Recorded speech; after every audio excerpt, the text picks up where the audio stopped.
Gary Marks got a call that he wasn't really expecting. He'd been fired from the band that he helped start after a tumultuous relationship with the lead singer, so he was kind of surprised to hear that they wanted him back for one last show in 1985 at the Royal Albert Hall. He had his reservations, but he was excited to give it one last try with this group that, at least at one point, he loved. They told him it was a farewell show, and the band, as it currently was, would cease to exist after that show. After starting the group 5 years earlier, how could he say no to one last ride? But when he showed up to rehearsals and asked if they could play a song that was recently dropped from the setlist, the singer got very annoyed. He said Gary was clearly on the brink of an emotional collapse and couldn't be trusted to play. So, Gary was again kicked from the group. With tears in his eyes, he took a taxi home and thought about where it all went wrong. This is the story of the Sisters of Mercy.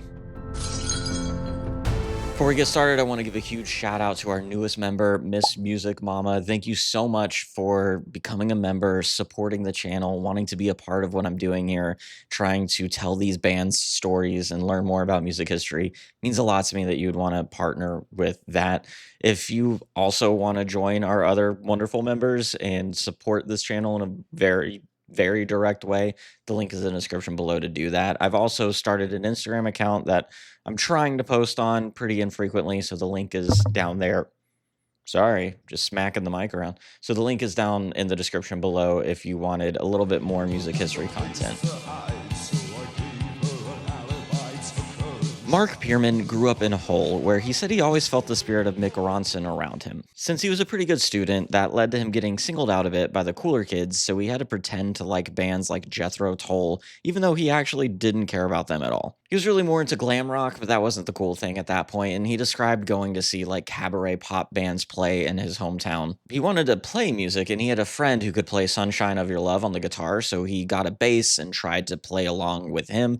But, as he said, I couldn't even do that, so I bought the bass, abandoned it. I'm just going to be a fan of music. More so than playing music, Mark was really into writing when he was growing up. He explained, "Writing words has always been important to me and predates me ever playing guitar or thinking I could create melodies. Since first scribbling down random ideas as a teenager, there hasn't been a period when I haven't written regularly." But then he was able to combine that writing with his love of music during the punk explosion.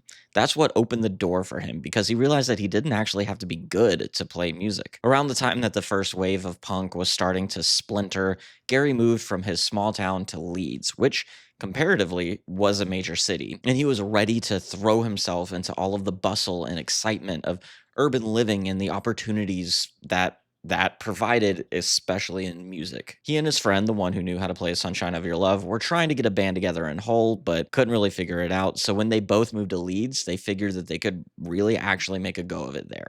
They started going to this place that was called the F Club. It was a punk club that originally started in 1977 at Leeds Polytechnic University, but due to different issues with the university, they moved out into the city and became essentially the hub of punk music in Leeds. Through connections at the F Club, Mark formed a band called Naked Voices. At that point, Mark was the singer because he recognized that you didn't need to be a good singer to actually be the vocalist in a punk band, you just needed to be the angriest one. Mark explained that the Leeds punk scene was a little bit splintered at that point. They had already seen all of the big name punk bands come through the town and play, so they were kind of a little bit over it, and a certain segment of the group were getting more into pop punk, and then another segment was getting more into that artsy kind of music, so it was a little bit scattered, whereas he, coming from his small town where he didn't have the opportunity to see bands like the Sex Pistols and the Clash come through, he was super energized and excited about punk music still, so he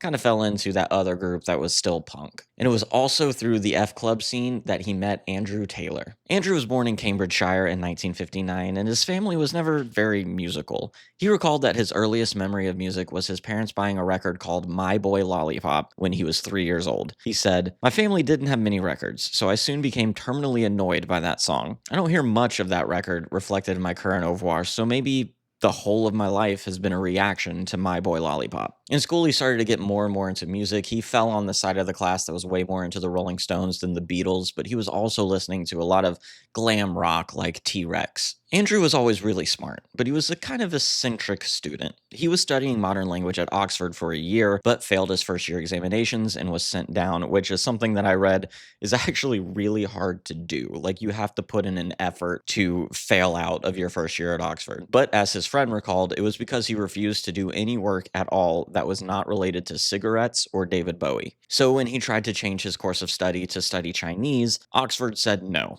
So instead, he moved to Leeds and started studying Chinese there. According to Andrew in an interview a few years later, I never finished a course because I kept finding more exciting things to do, like petty vandalism.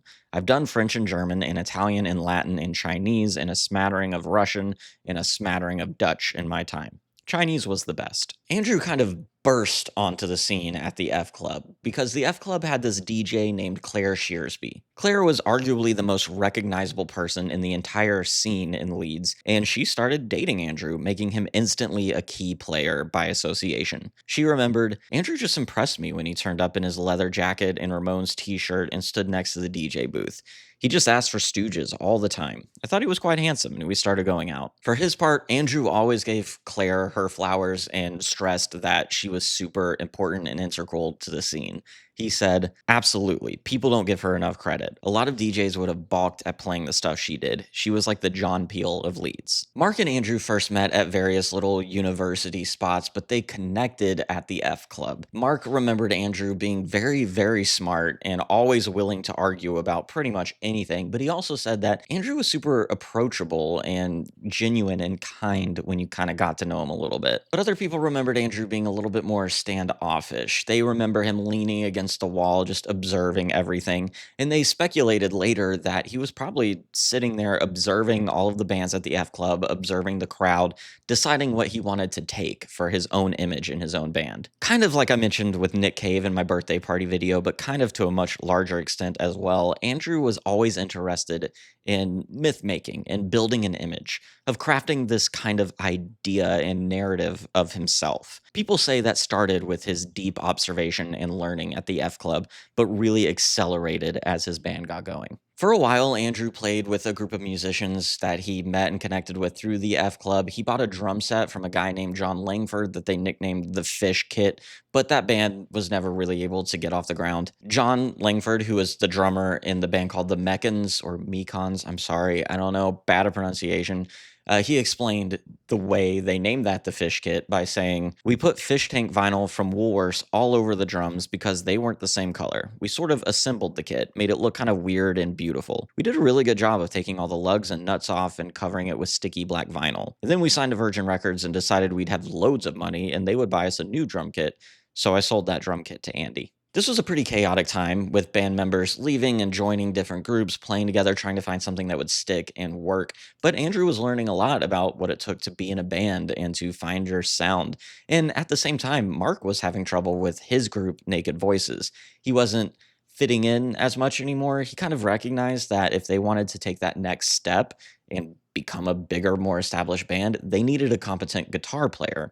So he bought himself a guitar and started learning how to play it, but the rest of the group didn't take him seriously and just kind of made fun of that attempt. And he started looking around for a different group to join at that point. Eventually, Mark found himself playing with Andrew's band, and after various lineup changes, they were the only two left in the group. Andrew explained their reasoning behind being in a band, saying, in those days, any fool could make a record in a morning at a cheap studio, and if it was shambolic enough, John Peel would play it. We decided to test this theory. We didn't look beyond that. So, in an effort to do that, they booked time at a studio where Naked Voices had previously recorded a demo and went in to record. Even though they weren't good musicians and didn't really have any songs to record, they also didn't have a name, so they just kind of stumbled in there and thought we'll figure it out. The first thing they did was fix the name issue. They were almost called the Captains of Industry, but they decided to go with Sisters of Mercy, taken from a Leonard Cohen song, and they also knew that they were going to have to self-release their demo, so they needed a label, and they called that label Merciful Release, playing into that idea of Sisters of Mercy being like nurses, essentially. So Andrew created a logo for the group, and they were headed into Rick Rack Studios when they found a bass player. Craig Adams was born in Yorkshire in 1962, but raised in Leeds. He started playing piano by the age of 7, saying that he took lessons from a woman who would beat them with a sewing needle if they messed up. By the age of 16, he'd given up on school to focus on music because he was playing keyboards in one of the most popular groups in the area, the Expel-Airs. They managed to get played on the John Peel show after handing him a tape at a road show, and they got a record deal off the back of that Peel session. But Craig enjoyed playing a harder style of music than the other Expel-Airs, so he eventually left and started a synth pop duo with a friend, and that's when he started hanging out with Claire at the F Club. He remembers, her boyfriend Andy was going on about doing a band and not having a bass player anymore. I can play bass, I said, which was not necessarily true.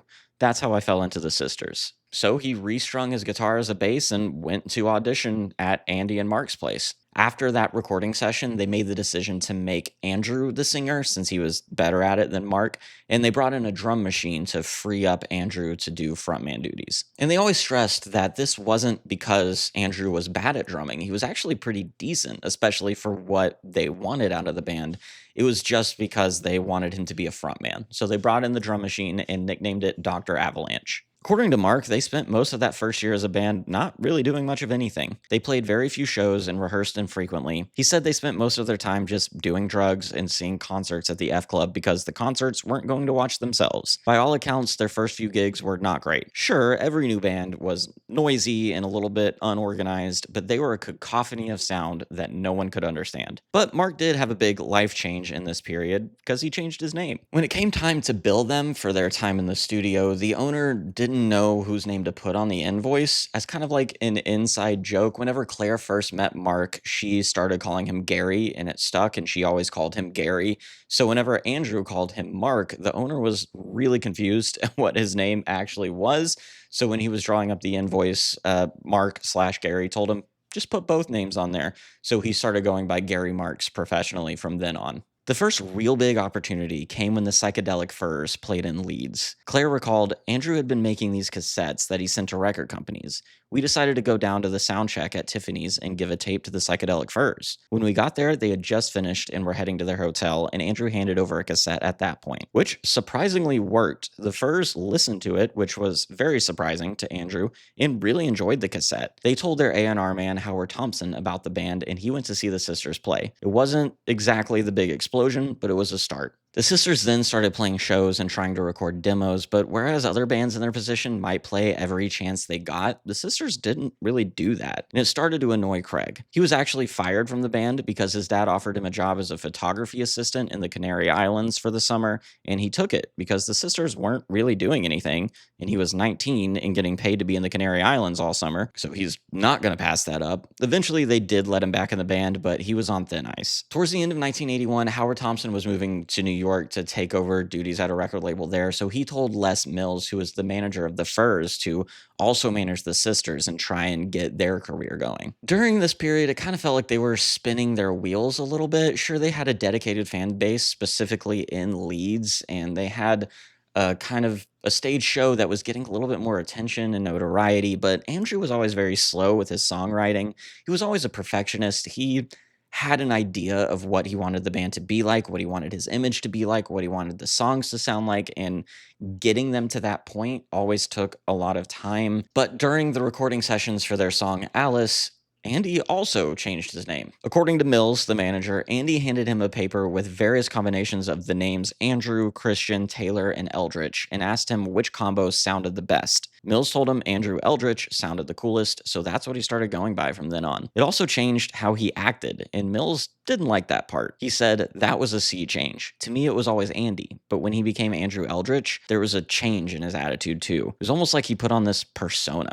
During that period, Andrew was extremely dedicated to the Sisters of Mercy. He started taking large amounts of speed in order to stay up all night working on his ideas for the band, and people describe him as way more driven than other musicians at that stage would be. Also, right before the recording of Alice, they brought in a new guitarist named Ben Gunn, which was the start of the first classic Sisters lineup. Ben was actually born Ben Matthews in the south of England, but his parents moved to Leeds when he was still quite young. He got to know the band through former members of the Ex-Bel-Airs and joined when he was still in school. He remembered, "They rang me up one day and asked if I wanted to join their band, and I said no at first because I was in the middle of my A-levels. So they spent ages convincing me that they were going to be the biggest thing Britain had seen since the Stones or the Beatles. I didn't really believe it and asked them for the name of the band. They said, 'We're the Sisters of Mercy,' and I said, 'Okay.' I joined straight away." With this new lineup in place, they started playing more frequently, including a stint opening for the Psychedelic Furs, and it was also when Andrew Eldritch's persona and his ego started to kind of inflate and get a little out of control. He was more aloof from the rest of the band and would separate himself a lot. This was also the point that he fired Mills as their manager, which is something that Mills always believed was because of his ego, that it kind of inflated out of control. Andrew was bristling against the direction Mills wanted them to go in, and the rest of the group sided with Andrew, so Mills was out. They were starting to get a bit more attention in the industry around this time, with several of their singles appearing on the indie charts. And their EP Reptile House, which was released in 1983, actually did pretty well, due in large part to Andrew's production. But they also faced the criticism that so many bands like theirs face: the live shows don't translate to recordings. One review of Reptile House said, "The sisters revel in the myths, the appearance, the shtick, and their obvious literal-minded homage works by dint of sheer conviction of delivery, and it's this great weight of commitment to their chosen vice that fails to transfer from stage to vinyl." But as I said, Andrew self-produced this EP, and it was his kind of micromanagey attitude in the studio that made it what it was, for better and worse. It resulted in a very tedious and difficult recording process, which it would for the rest of the Sisters of Mercy's life, but it also resulted in some pretty great music. Their single Temple of Love did so well that it managed to land them a record contract with one of the major labels, WEA. The sisters were able to leverage some connections to start on a tour of America, one they undertook extremely cheaply, but it would also forever change the band. For one thing, they started doing more drugs, but the US tour also didn't agree with Ben Gunn. He was finding it harder and harder to be in the band,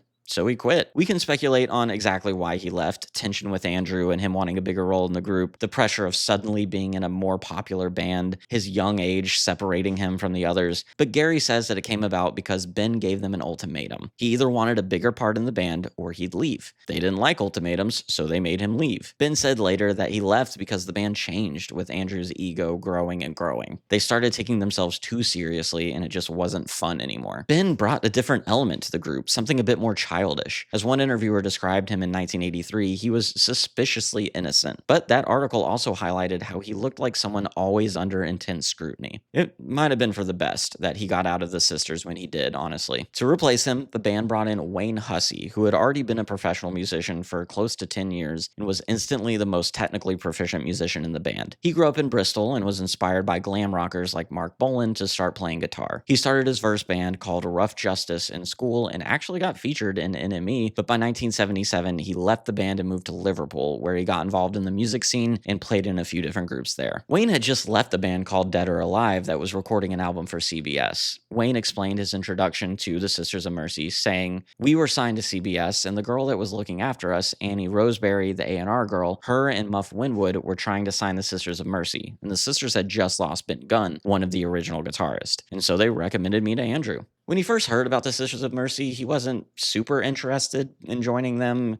He went down to Leeds to meet with Andrew, and they just kind of hung out for a bit. When he got back home, Andrew called him and said that the gig was his if he wanted it, so Wayne was in the band without ever playing guitar for them. By the time they were working on their first album, cracks were already appearing in the band. Gary remembers their second US tour being particularly rough. Craig and Andrew shared a room, which didn't always go well, but Craig had Wayne to fall back on. Craig and Wayne were the party animals of the group, and they got along really well. They loved going out and drinking and just having fun. Andrew was always more standoffish and kind of like a loner, so Gary felt himself already being pushed out and isolated within the band. Also, their drug use was continuing to accelerate, and they became a bit more unpredictable. Gary started to notice that they were shortchanging fans at some concert dates. People would schedule entire trips around seeing the band play, but but certain shows, due to their state, their intoxicated state, due to their energy level, due to whatever, just weren't as good. So we started to feel really annoyed that they were letting these fans down. The first album took a really long time to make, mostly because Andrew was in the process of assuming complete creative control over the Sisters of Mercy. I saw one earlier interview where Andrew explained that band decisions were ludicrously democratic, but by 1984, that was no longer the case. Because of his perfectionism and his idea of what he wanted the songs to sound like, he was always a really slow songwriter, and his unwillingness to share writing credit on any of the songs made it take just a really long time to get any of them down. His use of speed was also really increasing at a worrying rate. At a certain point, he dropped to a really low weight and had to be hospitalized, where he was prescribed tranquilizers. He kind of largely ignored that health scare and kept using speed to keep working on the songs in the album. Despite all of that, they released their first album, First, Last, and Always, in early 1985. It sold pretty well, especially in the North, but the time it took them to record it and Andrew's eccentric recording tendencies left them in a lot of debt. Apparently, once Andrew requested a super specialized computer or instrument or something that cost thousands to ship and rent, but then didn't use it. Andrew did say that the album eventually recouped the cost that it took to make it by 1988. But the band actually really didn't like the album, and not all of that had to do with how hard it was to make. Andrew didn't like the sound of his voice, and Gary didn't like the finished songs, and Craig didn't like the way his bass sounded. So despite their kind of like minor reservations about the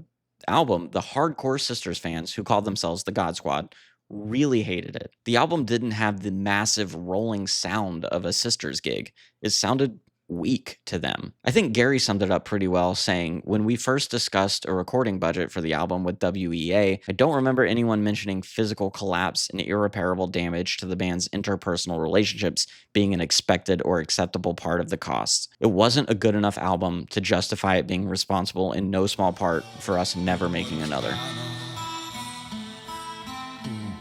In 1985, Gary Marks officially left the band, or was fired, that he helped start. He actually planned on leaving the band with Craig and Wayne and leaving Andrew by himself to do what he wanted with the project. But at the last second, Craig and Wayne backed out and decided to stay in the band.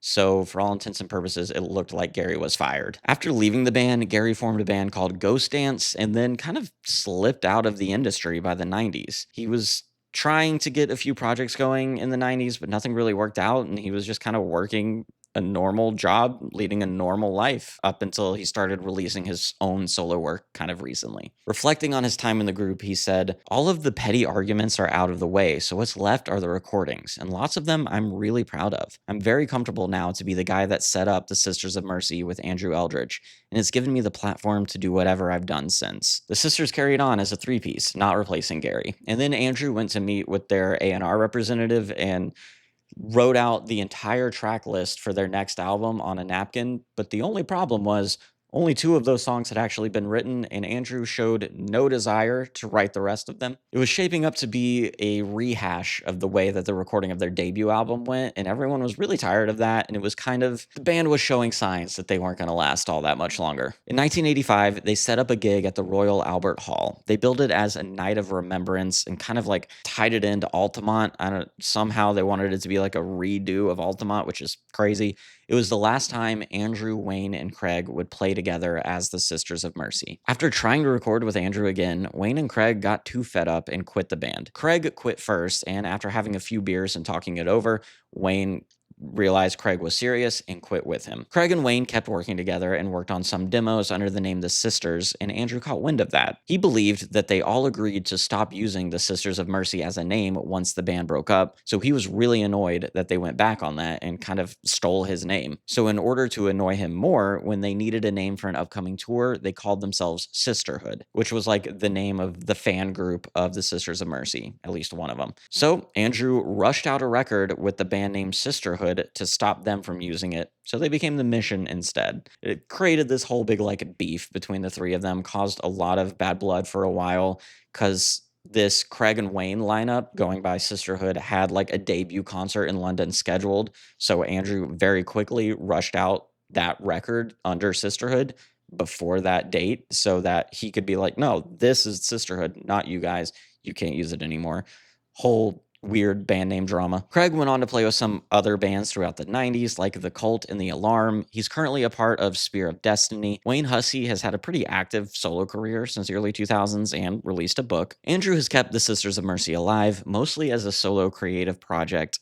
He released two other albums, Floodland in 1987 and Vision Thing in 1990, as Sisters of Mercy. Despite constant rumors of a fourth album, nothing has happened. He's turned into somewhat of a recluse in recent years, though his output has picked up recently. Andrew and Gary have met back up several times, but according to Gary, if you averaged out the amount of time he spent with Andrew since leaving the Sisters, it would be about 20 minutes a year, and he's open to reducing that in the future. That's the story of Sisters of Mercy. They were a very exciting, interesting new band doing some strange, wonderful things. I think they could have been much bigger if they could have translated the live shows to record a little bit better. They could have been bigger if they could have got egos in check. They could have been bigger. So it's kind of a band of missed opportunities, but they're still legendary. They're still iconic. They're still super influential. So let me know what you think about the Sisters of Mercy. Use the comment section below. Let me know your thoughts on this video.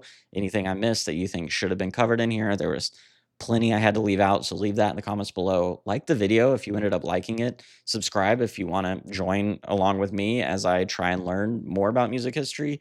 And again, I want to give a special, huge thank you to our members. It means a lot that you guys are wanting to partner with me as I try and learn more about music history, want to support what I'm trying to do with this channel. Thank you so much for that.